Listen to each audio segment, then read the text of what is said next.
если б не черная нефть. Да-да.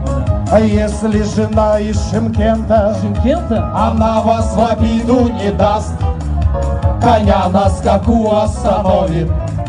Зарежет и тут же продаст.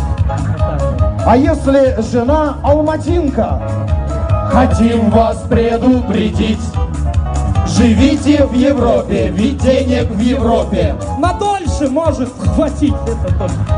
А если жена из Тараза, проблем вы не будете знать, всех ваших врагов поломает.